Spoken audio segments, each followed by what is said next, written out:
Plano número 2. Esse será interessante apenas para quem possui autoconfiança e ambição para correr o risco de obter uma grande renda, coisa que podemos adicionar, a maioria não tem. É uma sugestão que pode ser colocada em prática por, no mínimo, 40 ou 50 pessoas em qualquer grande cidade dos Estados Unidos e por um número menor nas cidades menores. Destina-se a quem sabe redigir ou aprenderá a redigir anúncios, material de vendas, cartas de acompanhamento de clientes, cartas de cobrança e assemelhados, usando a habilidade de escrever que supomos que você possua. Para fazer uso prático e lucrativo dessa sugestão, você precisará da cooperação de uma boa agência de publicidade e de 1 a 5 empresas ou indivíduos que façam anúncios suficientes para justificar que a verba passe pela agência. Primeiro, você deve ir à agência e fazer um acordo para que lhe empreguem e pague 7% do bruto de todas as contas que você trouxer. Esse percentual refere-se à obtenção da conta, redação de texto e serviço de gerenciamento da verba de publicidade do cliente. Qualquer agência confiável pagará de boa vontade esse montante por todos os negócios que você trouxer. A seguir, vá a uma empresa ou indivíduo cuja conta publicitária deseje gerir e diga, em resumo, que você deseja trabalhar sem compensação. Diga o que pode e pretende fazer por aquela empresa em particular, que a ajudará a vender mais. Se a firma já emprega um gerente de publicidade, você será virtualmente seu assistente sem pagamento, sob uma condição, isto é, de que a verba publicitária seja investida por meio da agência com que você tem conexão.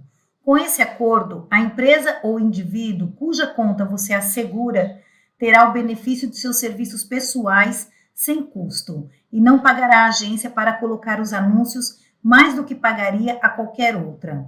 Se sua solicitação for convincente e você dedicar tempo para preparar bem o caso, você conseguirá a conta sem muita argumentação.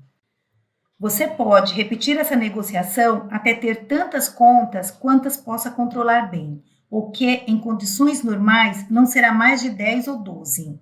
Provavelmente, menos se um ou mais de seus clientes gastar acima de $25 mil por ano em publicidade. Se você for um redator publicitário competente e tiver capacidade para criar ideias novas e lucrativas para seus clientes, conseguirá manter as contas ano após ano. É claro que você entende que não vai aceitar mais contas do que possa gerir sozinho. Você deve passar uma parte do tempo nas empresas que atende. Na verdade, deve ter uma mesa e material de trabalho lá para obter informações em primeira mão sobre os problemas de venda dos clientes, bem como informações precisas sobre os produtos. Sua atuação dará à agência de publicidade uma reputação de serviço eficaz que ela não conseguiria de nenhuma outra maneira. E agradará os clientes porque eles verão os retornos satisfatórios do seu trabalho. Enquanto mantiver os clientes e a agência satisfeitos, seu emprego estará garantido e você ganhará dinheiro. Uma expectativa razoável de retornos desse plano seria de rendimento bruto de $250 mil por ano, com seus 7% equivalendo a $17 mil. Uma pessoa de habilidade incomum poderia atingir cifra muito mais alta, de até, digamos, $25 mil por ano, embora a tendência seja de ficar mais abaixo, em torno de $5 a $7 mil, volume que a pessoa média poderia razoavelmente esperar ganhar. Você pode ver que o plano tem possibilidades, proporciona trabalho independente e lhe garante 100% do seu poder de renda. É melhor que um cargo de gerente de publicidade, mesmo que a posição pague a mesma quantia, pois praticamente lhe coloca em um negócio próprio, um no qual seu nome estará sempre desenvolvendo um valor de mercado. Plano número 3. Esse plano pode ser colocado em operação por qualquer pessoa de inteligência mediana e com pouca preparação. Vá a qualquer gráfica de primeira classe e faça um acordo para que tratem de todos os negócios que você trouxer, mediante comissão de 10% do montante bruto. A seguir, vá aos maiores usuários de material impresso e pegue amostras de tudo que utilizam. Monte uma parceria ou esquema de trabalho com um artista comercial que irá examinar todo esse material e melhorar as ilustrações, quando necessário, ou criar ilustrações onde ninguém usou antes, fazendo um esboço a lápis que possa ser inserido no impresso original. Se você não é redator, faça um acordo de trabalho com alguém que seja, para que revise o texto do impresso e melhore em cada aspecto possível.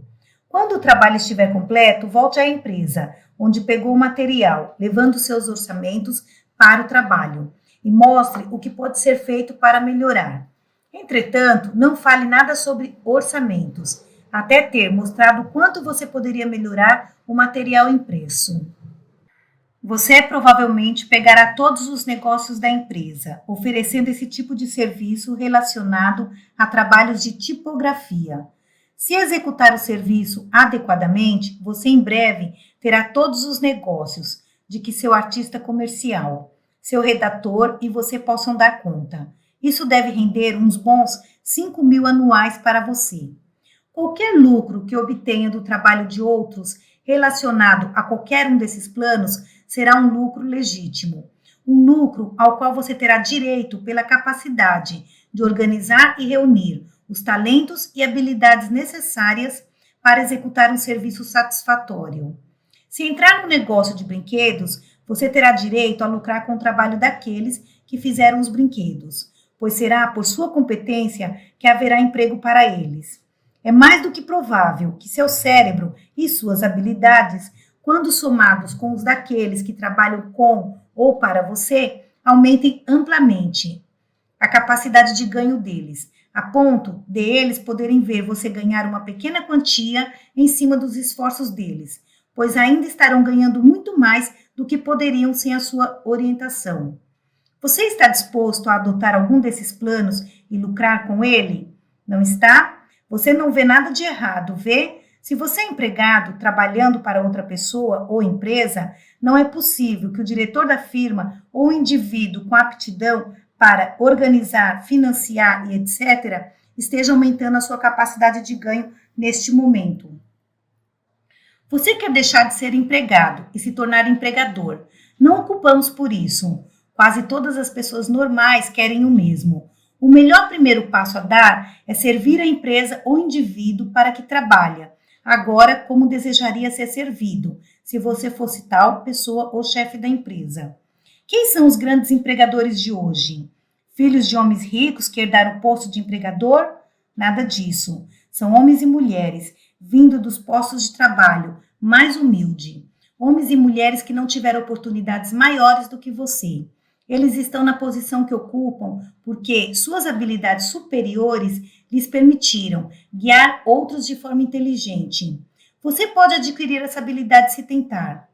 Na cidade em que você vive, existem pessoas que poderiam se beneficiar conhecendo você e que poderiam, sem dúvida, beneficiá-lo em retorno.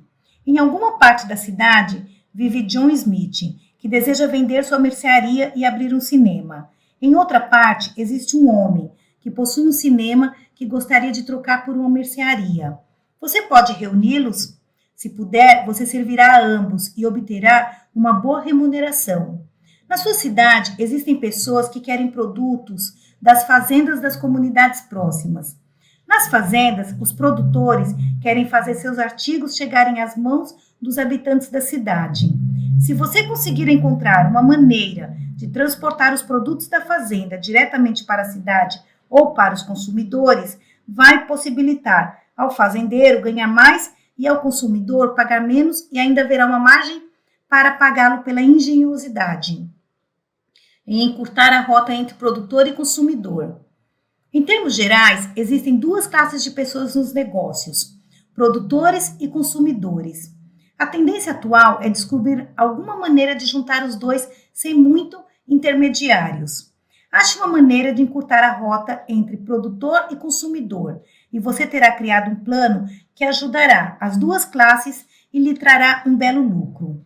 O trabalhador é merecedor de um salário. Se você conseguir criar tal plano tem direito a uma parcela justa do que economiza para o consumidor e também uma parcela justa do que gera para o produtor. Deixe-nos avisá-lo de que, seja qual for o plano que você crie para ganhar dinheiro, tem que cortar um pouco de custo para o consumidor em vez de aumentá-lo. Juntar produtores e consumidores é um negócio lucrativo, quando conduzido honestamente em relação a ambos, sem um desejo ganancioso de pegar tudo que se vê. O povo norte-americano é maravilhosamente paciente com aproveitadores que se prevalecem dele, mas existe um ponto crítico, além do qual nem o mais astuto atreve-se a ir. Pode estar muito bem monopolizar o mercado de diamantes e aumentar imensamente e sem problemas o preço dessas pedras brancas extraídas na África. Mas quando os preços dos alimentos, roupas e outros artigos de primeira necessidade começam a parar nas alturas, existe a chance de alguém cair nas más graças do povo norte-americano. Se você anseia por riqueza e é corajoso o suficiente para arcar com os encargos que vêm com ela, reverta o método usual de consegui-la. Ofereça seus bens e produtos ao mundo com o menor lucro possível, em vez de extorquir tudo o que pode. Ford considerou lucrativo pagar a seus trabalhadores não o mínimo que pudessem, mas o máximo que seus lucros permitissem. Também considerou lucrativo reduzir os preços dos automóveis para os consumidores, enquanto outros fabricantes, muitos dos quais faliram há tempos, continuavam a aumentar seus preços. Pode haver muitos planos perfeitamente bons pelos quais você possa espremer o consumidor e ainda assim consiga se manter fora da prisão, mas você desfrutará de paz mental muito maior e provavelmente de mais lucro a longo prazo, se seu plano, quando completar, for elaborado nos moldes de Ford. Você ouviu que John Rockefeller abusou consideravelmente, mas a maior parte desse abuso foi incitado por pura inveja daqueles que gostariam de ter o dinheiro dele, mas não tinha inclinação para ganhá-lo. Independentemente de sua opinião sobre Rockefeller, não esqueça que ele começou como um contador humilde e gradualmente subiu até o topo na acumulação de dinheiro, graças à habilidade de organizar e direcionar de modo inteligente outros homens menos aptos. O autor lembra de quando tinha que pagar 25 centavos por um galão de óleo de lampião e caminhar quase 4 quilômetros sob sol escaldante carregando o latão para casa. Hoje, a caminhonete de Rockefeller entrega na porta da sua casa, na cidade ou na fazenda, por pouco mais da metade desse valor. Quem tem o direito de invejar os milhões de Rockefeller quando ele reduziu o preço de um artigo necessário? Ele poderia facilmente ter aumentado o preço do óleo de lampião para $0,5, mas temos sérias dúvidas de que seria multimilionário se tivesse feito isso. Muitos querem dinheiro, mas 99 de 100 pessoas que começam a elaborar um plano para ganhar dinheiro concentram todo o pensamento em como se apossar dele, sem nenhum pensamento sobre o serviço a ser dado em troca. Uma personalidade agradável faz uso da imaginação e da cooperação. Citamos exemplos de como se pode criar ideias para mostrar a você como coordenar as leis da imaginação. Cooperação e personalidade agradável. Analise qualquer homem que não tenha uma personalidade agradável e também encontrará falhas nas faculdades de imaginação e cooperação dele. Isso nos traz ao ponto adequado para apresentar uma das maiores lições sobre personalidades já colocadas no papel. É também uma das lições mais eficientes sobre a arte de vendas já escrita, pois personalidade atraente e arte de vender sempre andam lado a lado, são inseparáveis. Refiro-me à obra-prima de Shakespeare, O Discurso de Marco Antônio no Funeral de César. Talvez você já tenha lido, mas ele é aqui apresentado com interpretações, em parênteses, que podem ajudá-lo a extrair um novo significado. O cenário do discurso é mais ou menos o seguinte: César está morto e Brutus, seu assassino, é convocado para dizer à multidão romana reunida na funerária, por que o eliminou? Imagine a multidão ululante, nada amigável a César, e já crente de que Brutus fez uma nobre ação ao assassiná-lo. Brutus sobe ao palanque e faz uma curta declaração dos motivos para assassinar César. Confiante de que havia se saído bem, volta ao seu lugar. Tudo em seu comportamento é arrogante, de quem acredita que sua palavra será aceita sem questionamento. Marco Antônio sobe ao palanque, sabendo que a multidão é antagonista, porque ele era amigo de César. Em tom de voz baixo e humilde, começa seu discurso. Em nome de Brutus, venho a vocês. Uma quarta pessoa gritou: o que ele diz de Brutus? Uma terceira disse: ele diz que em nome de Brutus vem a nós. A quarta pessoa disse: melhor não falar mal de Brutus aqui. Uma primeira pessoa falou: esse César é um tirano. A terceira pessoa respondeu: isto é certo. Somos abençoados por Roma ter se livrado dele. Uma segunda pessoa falou: silêncio, vamos ouvir o que Marco Antônio tem a dizer? Na frase de abertura de Marco Antônio, você pode observar seu método inteligente de neutralizar a mente dos ouvintes. Marco Antônio falou: vocês, gentis romanos. Aí todos falaram: silêncio, vamos ouvi-lo. Se Marco Antônio começasse seu discurso detonando Brutus, a história de Roma teria sido muito diferente. Marco Antônio continuou: amigos romanos, compatriotas, ouçam-me com atenção. Venho para enterrar César, não elogiá-lo. O mal que os homens fazem sobrevive a eles. O bem com frequência é enterrado com seus ossos. Que assim seja com César. O nobre Brutus disse-lhes que César era ambicioso. Se assim era, era uma falha grave. E penosamente César pagou por ela. Aqui, com a permissão de Brutus e dos demais, pois Brutus é um homem honrado, assim como todos eles são homens honrados. Venho falar no funeral de César. Ele foi meu amigo, fiel e justo comigo. Mas Brutus diz que ele era ambicioso e Brutus é um homem honrado.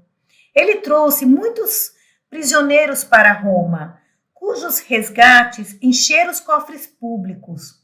Isso parecia ambição de César? Quando os pobres choravam, César chorava. A ambição deve ser feita de material mais rijo. Ainda assim, Brutus diz que ele era ambicioso e Brutus é um homem honrado. Todos vocês viram que nas Lupercais, por 3 vezes presenteei-o com uma coroa real, que ele recusou 3 vezes. Isso era ambição? Ainda assim, Brutus diz que ele era um ambicioso. E Brutus certamente é um homem honrado. Não falo para desaprovar o que Brutus falou, mas estou aqui para falar o que sei. Vocês todos o amaram certa vez, não sem motivos. O que os impede de prantear por ele? Ó razão, fugiste para feras brutais, e os homens perderam o juízo. Perdoe-me, meu coração está no caixão com César, e devo parar até ele voltar para mim. Nesse ponto, Marco Antônio faz uma pausa para dar à plateia oportunidade de discutir entre si, às pressas, suas declarações de abertura. O objetivo é observar o efeito que suas palavras estavam produzindo. Assim, como um mestre em venda sempre encoraja o comprador potencial a falar para saber o que ele tem em mente. O primeiro cidadão disse: parece-me que há muito em suas palavras. O segundo falou: caso se considere a questão acertadamente, César sofreu grande mal. O terceiro replicou: será, senhores, Temo que virão piores no lugar dele. O quarto disse: Não ter as palavras, não aceitou a coroa, portanto, com certeza não era ambicioso. O primeiro cidadão voltou a falar: Se assim for, alguém há de pagar caro. O segundo replicou: Pobre alma, seus olhos estão vermelhos como brasa por chorar. O terceiro cidadão replicou: Não existe em Roma homem mais nobre do que Marco Antônio. O quarto alertou: Atenção, ele começou a falar de novo. Marco Antônio retorna a fala: Mas ontem a palavra de César podia contrariar o mundo. Agora ele ali jaz, e nem o mais pobre lhe presta reverência. Ó senhores, se eu estivesse disposto a incitar motim e fúria em seus corações e mentes, deveria ofender Brutus e ofender Cássio, que todos vocês sabem, são homens honrados. Observe a frequência com que Marco Antônio repete o termo honrado. Observe também a sagacidade com que levanta a primeira sugestão de que talvez Brutus e Cássio possam não ser tão honrados quanto a multidão romana acredita que sejam. Essa sugestão é manifestada nas palavras motim e fúria, que ele usa aqui pela primeira vez. Após a pausa ter dado tempo de observar que a multidão estava inclinando-se ao seu argumento.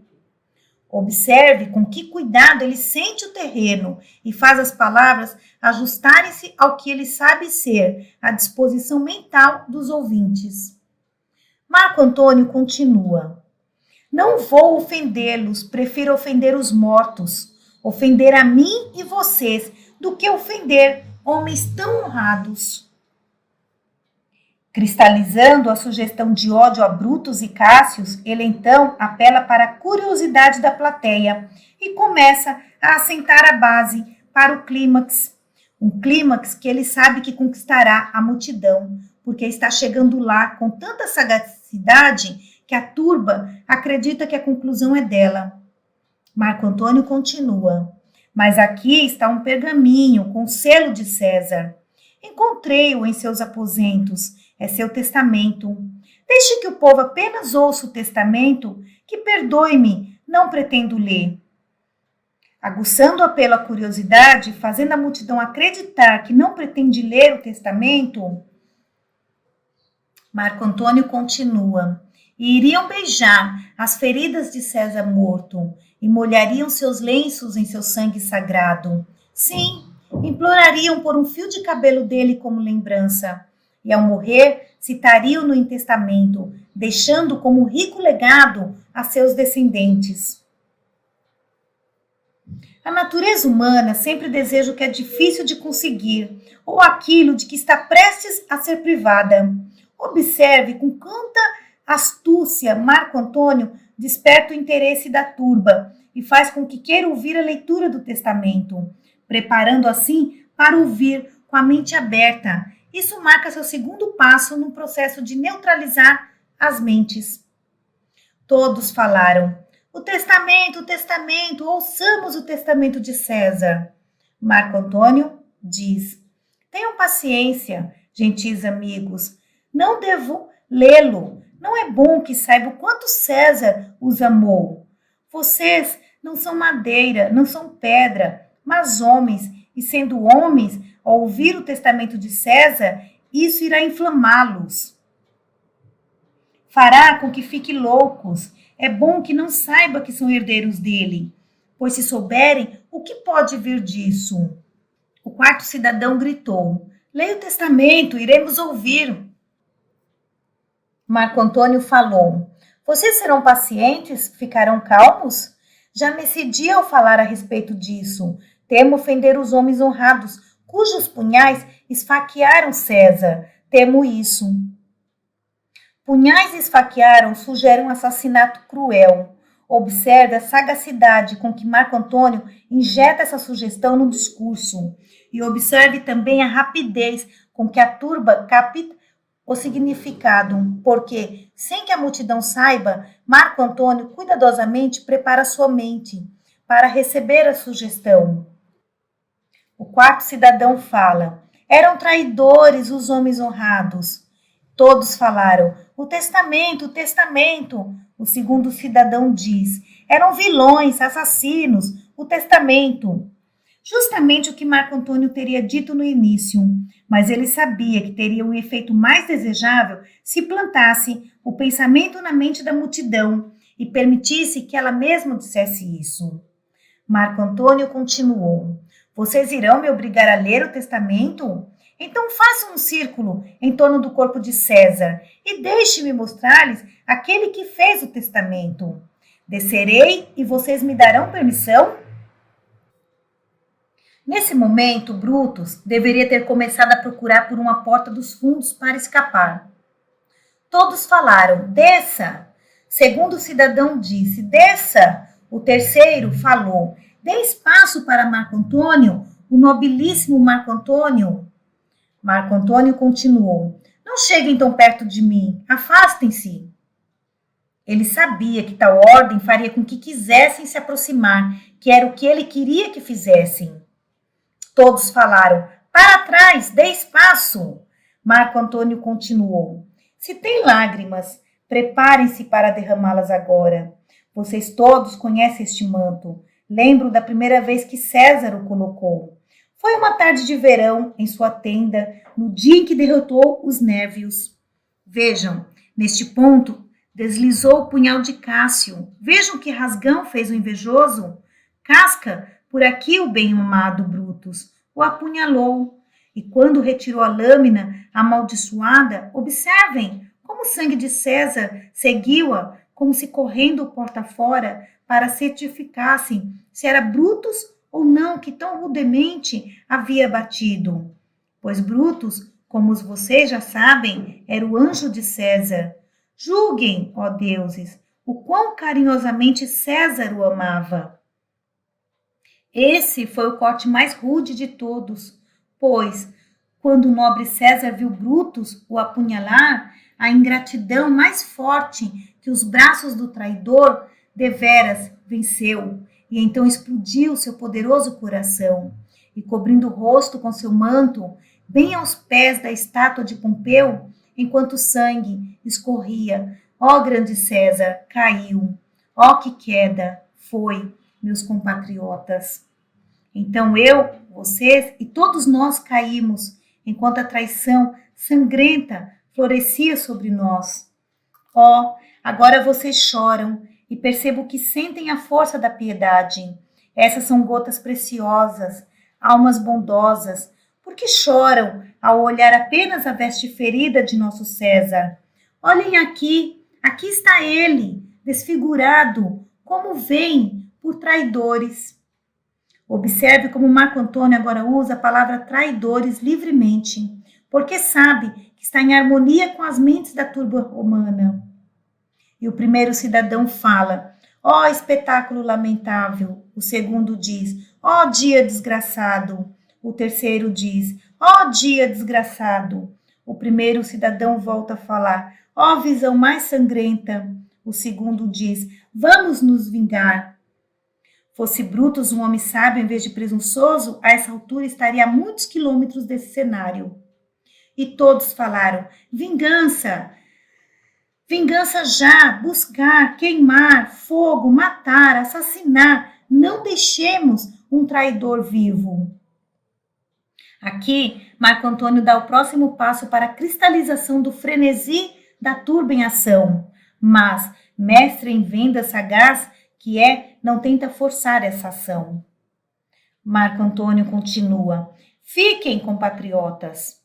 Primeiro o cidadão fala: silêncio! Silêncio aqui, ouço o nobre Marco Antônio. E o segundo cidadão continua: nós o ouviremos, nós o seguiremos, nós morreremos com ele. Com essas palavras, Marco Antônio sabe que tem a turba do seu lado. Observe como ele tira vantagem desse momento psicológico, o momento que todos os mestres em venda esperam. Marco Antônio continua: bons amigos, caros amigos, não me deixem incitá-los a um acesso tão súbito de motim. Os que cometeram esse ato são honrados. Que aflições particulares eles têm? Ai de mim, não sei o que os levou a fazer isso. Sábios e honrados irão sem dúvida apresentar-lhe seus motivos. Não venham, amigos, roubar seus corações. Não sou orador como Brutus, mas, como todos vocês sabem, sou um homem simples, franco, que ama seu amigo. E isso sabem muito bem os que me deram permissão pública para falar dele. Porque não tenho nem sagacidade, nem palavras, nem valor, nem ação, nem expressão, nem o poder da palavra para agitar o sangue dos homens. Eu apenas falo sem rodeios, digo-lhes o que vocês já sabem, mostro-lhes as feridas do doce César, pobres, pobres bocas mudas, e ordeno-os a falar por mim.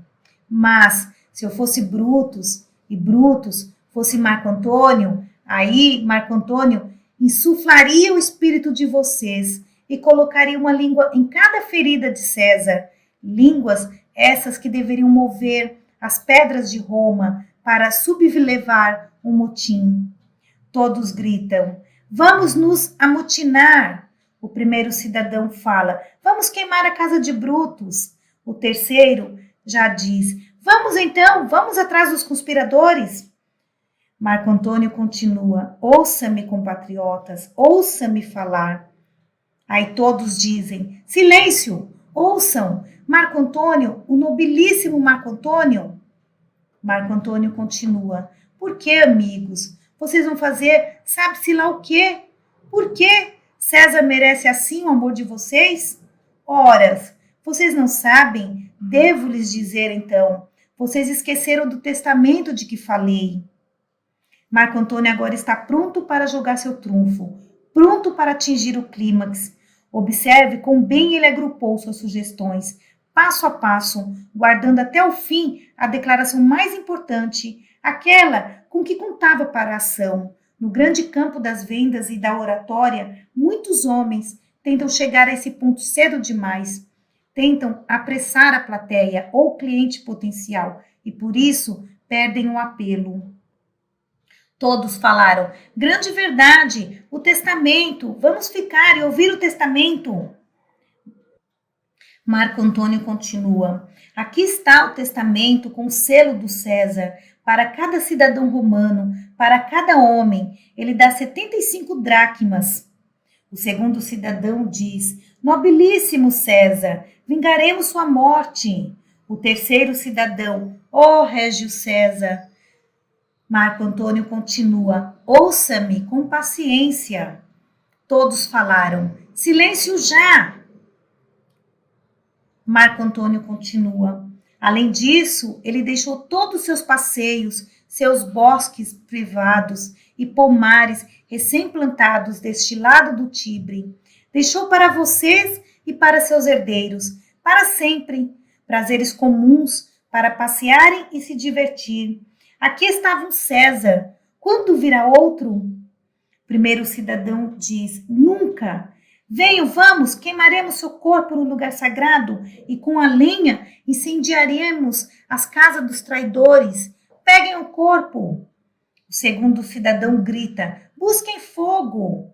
O terceiro cidadão fala: arranquem os bancos. O quarto cidadão continua: arranquem bancos, janelas, qualquer coisa. E esse foi o final de Brutus. Ele perdeu a causa porque lhe faltou personalidade e bom discernimento para apresentar seu argumento do ponto de vista da turba romana, como Marco Antônio fez. Essa atitude indica claramente que ele estava cheio de si, orgulhoso de seu alto. Todos nós vemos hoje em dia pessoas que se assemelham a Brutus nesse aspecto, mas ao observarmos de perto, notamos que elas não realizam muita coisa. Suponha que Marco Antônio tivesse subido no palanque com uma atitude pernóstica e começado seu discurso nesse tom. Agora, deixe-me dizer a vocês, romanos, algo sobre este homem Brutus. Ele é um assassino frio. Ele não teria ido adiante, pois a turba o teria vaiado. Vendedor esperto, psicológico, prático que era, Marco Antônio apresentou seu caso como se não parecesse ser ideia dele, mas da própria turba romana. Volte à lição sobre iniciativa e liderança e leia de novo. Enquanto lê, compare aquela psicologia com o discurso de Marco Antônio. Observe como a atitude vocês e não eu foi enfatizada. Observe, por favor, como o mesmo ponto é enfatizado ao longo de todo o curso, especialmente na lição 7, sobre entusiasmo. Shakespeare foi de longe o psicólogo e escritor mais habilidoso já conhecido pela civilização. Por isso, todas as suas obras baseiam-se no conhecimento infalível da mente humana. Ao longo do discurso colocado na boca de Marco Antônio, você observa o cuidado com que ele assumiu a atitude. Vocês, tamanho cuidado que a turba romana teve certeza de que a decisão era dela. Devo chamar sua atenção, entretanto, para o fato de que o apelo de Marco Antônio ao alto interesse da multidão romana foi do tipo astuto, baseado na dissimulação com que os homens desonestos muitas vezes fazem uso desse princípio ao apelar para a cupidez e avareza de suas vítimas. Embora Marco Antônio evidencie grande autocontrole, sendo capaz de assumir no começo do discurso uma atitude em relação a Brutus que não era real, é óbvio que seu apelo inteiro baseia-se no conhecimento de como influenciar a mente da turba romana com bajulação. As duas cartas reproduzidas na lição 7 deste curso ilustram de modo bem concreto o valor do vocês e a fatalidade do apelo do eu. Volte, relê as cartas e observe como a carta mais bem-sucedida assemelha-se ao recurso de Marco Antônio, enquanto a outra baseia-se no apelo da natureza oposta. Quer esteja escrevendo uma carta de vendas, pregando um sermão, redigindo um anúncio ou livro, você fará bem em seguir os mesmos princípios empregados por Marco Antônio em seu famoso discurso. Vamos agora voltar nossa atenção ao estudo de como se pode desenvolver uma personalidade agradável. Vamos começar com o primeiro item essencial, caráter, pois ninguém pode ter uma personalidade agradável sem a base de um caráter sólido e positivo. Pela telepatia, você telegrafa a natureza de seu caráter àqueles com quem entra em contato. Isso é responsável pelo que muitas vezes chamamos de sentimento intuitivo, de que uma pessoa que acabamos de conhecer e de quem não sabemos muita coisa não é confiável.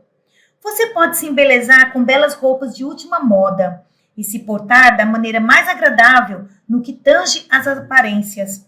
Mas se houver ganância, inveja, ódio, ciúme, avareza e egoísmo em seu coração, nunca atrairá ninguém, exceto aqueles cujo caráter harmonizam-se com o seu. Semelhantes atraem semelhantes, e pode ter certeza, portanto, de que aqueles atraídos por você são aqueles cuja natureza interior é análoga à sua. Você pode se embelezar com um sorriso artificial, que disfarça seus sentimentos, e pode praticar a arte do aperto de mão para conseguir imitar com perfeição o cumprimento de quem é adepto dessa arte. Porém, se essas manifestações externas de personalidade atraente carecem do elemento vital chamado sinceridade de propósito, irão repelir em vez de atrair. Como pode alguém, então, construir um caráter? O primeiro passo na construção do caráter é a autodisciplina rígida. Nas lições 2 e 8 deste curso, você encontrará a fórmula para moldar seu caráter, conforme o padrão de sua escolha. Mas vou repeti-la aqui, pois se baseia em um princípio que implica muita repetição, que é o seguinte.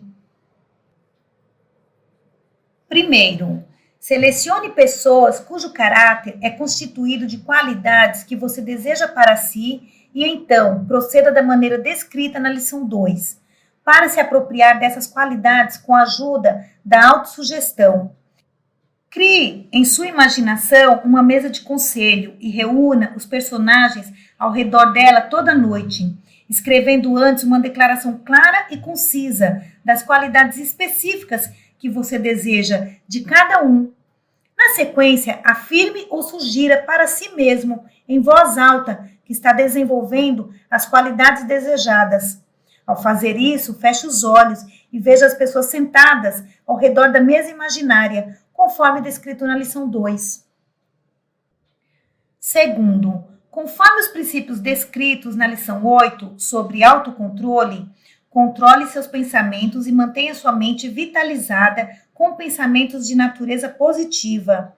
Deixe o pensamento dominante de sua mente ser a imagem da pessoa que você pretende ser, a pessoa que você está deliberadamente construindo com esse procedimento, pelo menos uma dúzia de vezes por dia. Quando tiver alguns minutos para si, feche os olhos e dirija os pensamentos às pessoas escolhidas para sentar à sua mesa de conselho imaginária e sinta, com uma fé que não conhece limitação, que você está realmente ficando parecido com as personalidades escolhidas. Terceiro, encontre pelo menos uma pessoa por dia, ou mais de uma, se possível, em quem você vê alguma boa qualidade digna de louvor e a elogie. Lembre-se, no entanto, de que o elogio não pode ser de natureza barata, de bajulação falsa, deve ser genuíno. Fale os elogios com tamanha seriedade que impressione aqueles a quem você falar e veja o que acontece.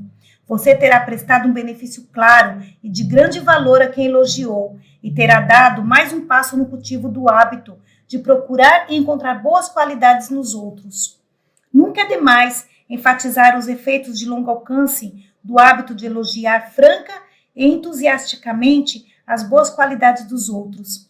Tal hábito, sem demora, irá recompensá-lo com a sensação de autorrespeito e a manifestação de gratidão dos outros, e isso modificará toda a sua personalidade. Aqui entra de novo a lei da atração, e aqueles que você elogia verão em você as qualidades que você vê neles. Seu sucesso na aplicação dessa fórmula será na exata proporção de sua fé em sua veracidade. Eu não apenas acredito que isso é verdade, eu sei. E sei porque eu usei com sucesso e também ensinei outros a usar com sucesso. Portanto, tenho o direito de prometer que você pode usar com igual sucesso. Além disso, com a ajuda dessa fórmula, você pode desenvolver uma personalidade atraente, com tamanha rapidez que surpreenderá a todos que conhecem. O desenvolvimento de tal personalidade está totalmente sob seu controle, fato que lhe dá uma tremenda vantagem e, ao mesmo tempo, coloca sobre você a responsabilidade em caso de fracasso ou negligência no exercício desse privilégio. Desejo agora dirigir sua atenção para o motivo de falar em voz alta a afirmação de que está desenvolvendo as qualidades selecionadas para cultivar uma personalidade atraente. Esse procedimento tem dois efeitos desejáveis que são: primeiro, coloque em movimento a vibração pela qual o pensamento, por trás de suas palavras, atinge e se fixa em sua mente subconsciente, onde se enraiza e cresce até se tornar uma grande força motriz em suas atividades físicas eternas, levando à transformação do pensamento em realidade. Segundo, desenvolve em você a habilidade de falar com firmeza e convicção, o que, por fim, levará a uma grande habilidade como orador público. Não importa qual seja a sua vocação, você tem que ser capaz de ficar em pé e falar de modo convincente, pois essa é uma das maneiras mais eficazes de desenvolver uma personalidade atraente. Coloque sentimento e emoção em suas palavras enquanto fala e desenvolva um tom de voz grave e encorpado. Se sua voz tende a ser aguda, baixe o tom até que fique suave e agradável. Você jamais poderá expressar uma personalidade atraente com a voz áspera e estridente. Você deve cultivar sua voz até se tornar ritmada e agradável ao ouvido. Lembre-se de que a fala é o método principal de expressar a personalidade e por isso é vantajoso cultivar um estilo ao mesmo tempo enérgico e agradável. Não me recordo de uma única personalidade atraente de destaque que não tenha em parte a habilidade de falar com firmeza e convicção. Estude os homens e mulheres proeminentes de hoje, de onde quer que sejam, e observe o fato significativo de que, quanto mais proeminentes, mais eficientes em falar com firmeza. Estude personagens do passado que se destacaram na política e observe que os mais bem-sucedidos foram aqueles notados pela habilidade de falar com firmeza e convicção. No campo dos negócios, indústrias e finanças, parece significativo também que os líderes mais proeminentes sejam homens e mulheres dotados de habilidade oratória. Na verdade, ninguém pode esperar se tornar um líder proeminente em nenhum empreendimento digno de nota sem desenvolver a habilidade de falar com a firmeza que transmite convicção. Embora um vendedor possa nunca vir a fazer um discurso público, ele se beneficiará caso desenvolva a habilidade de fazê-lo, pois isso aumenta a sua aptidão para falar de forma convincente nas conversas triviais. Vamos resumir agora os principais fatores para o desenvolvimento de uma personalidade atraente, que são os seguintes. Primeiro, crie o hábito de se interessar por outras pessoas. Encarregue-se de encontrar boas qualidades e fale delas em termos elogiosos. Segundo, desenvolva a habilidade de falar com firmeza e convicção em conversas casuais e reuniões públicas, onde deve usar um tom mais alto. Terceiro, vista-se em um estilo que combine com sua constituição física e seu tipo de trabalho. Quarto, desenvolva um caráter positivo com a ajuda da fórmula esboçada nesta lição. Quinto, aprenda a apertar as mãos de modo a transmitir uma sensação cordial e entusiasmo. Sexto, atraia outras pessoas para você, atraindo-se primeiro por elas. Sétimo, lembre-se de que sua única limitação dentro do razoável é aquela que você estabelece em sua mente. Esses 7 pontos cobrem os fatores mais importantes no desenvolvimento de uma personalidade atraente, mas parece desnecessário sugerir que tal personalidade não se desenvolverá por si. Ela se desenvolverá caso você se submeta à disciplina aqui descrita, com a firme determinação de se transformar na pessoa que gostaria de ser. Ao estudar essa lição dos 7 fatores mais importantes no desenvolvimento de uma personalidade atraente, sinto a necessidade de chamar sua atenção para o segundo e o quarto item como os mais importantes. Se cultivar os melhores pensamentos, sentimentos e ações que constituem um caráter positivo e aprender a se expressar com firmeza e convicção, você terá desenvolvido uma personalidade atraente, pois verá que dessa realização virão as outras qualidades aqui descritas. Existe um grande poder de atração por trás da pessoa que tem um caráter positivo, e esse poder se expressa por fontes visíveis e invisíveis. No momento em que você se aproxima de uma pessoa assim, mesmo que nenhuma palavra seja dita, a influência do poder invisível interior já se faz sentir. Toda transação escusa, todo pensamento negativo e toda ação destrutiva a que você se entrega destrói um pouco do algo sutil interior conhecido como caráter. Existe uma confissão completa no brilho dos nossos olhos, em nossos sorrisos, nas saudações, nos apertos de mão. Seu pecado macula, mancha toda a sua boa impressão. Os homens não sabem porque não confiam nele, mas não confiam. O vício embota seu olhar, envilece sua bochecha, afila seu nariz, imprime a marca da besta na nuca e escreve, ó tolo, tolo, na testa de um rei. Vou dirigir sua atenção agora para o primeiro dos 7 fatores no desenvolvimento de uma personalidade atraente. Você observou que ao longo de toda essa lição entrei nos mínimos detalhes para mostrar as vantagens materiais de ser agradável às outras pessoas. Entretanto, a maior de todas as vantagens não reside na possibilidade do ganho monetário e material que esse hábito oferece, mas no efeito do aprimoramento do caráter de todos que o praticam. Adquira o hábito de se tornar agradável e você vai lucrar material e mentalmente, pois jamais ficará tão feliz como quando souber que está fazendo os outros felizes. Livre-se do ressentimento e desista de desafiar os homens a se meter em discussões inúteis. Tire os óculos embaçados através dos quais Você vê o que acredita ser a tristeza da vida e, em vez disso, contemple a luz radiante da afabilidade. Jogue fora seu martelo e desista de bater, pois com certeza você deve saber que os grandes prêmios da vida vão para os construtores e não para os destruidores. O homem que constrói uma casa é um artista, aquele que derruba é um sucateiro. Se você é uma pessoa queixosa, o mundo ouvirá seus devários mordazes, apenas se não avistar quando você se aproxima. Porém, se você é uma pessoa com uma mensagem amigável e otimista, o mundo irá ouvi-lo com gosto. Nenhuma pessoa queixosa pode ser também uma pessoa com personalidade atraente. A arte de ser agradável, essa única e simples característica, é a base do sucesso de toda negociação de venda bem-sucedida. Dirijo 8 quilômetros até a periferia da cidade para comprar gasolina que eu poderia adquirir a 2 quadras da minha garagem, porque o homem que gerencia o posto de gasolina é um artista. Ele trata de ser agradável. Vou lá não porque ele tenha gasolina mais barata, mas porque gosto do efeito vitalizante de sua personalidade atraente. Compro meus sapatos na loja Show entre a Rua 50 e a Broadway, em Nova York.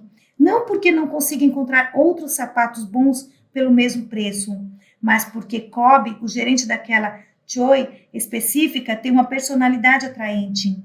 Enquanto experimento sapatos, ele se encarrega de conversar comigo sobre assuntos que sabe que me interessam.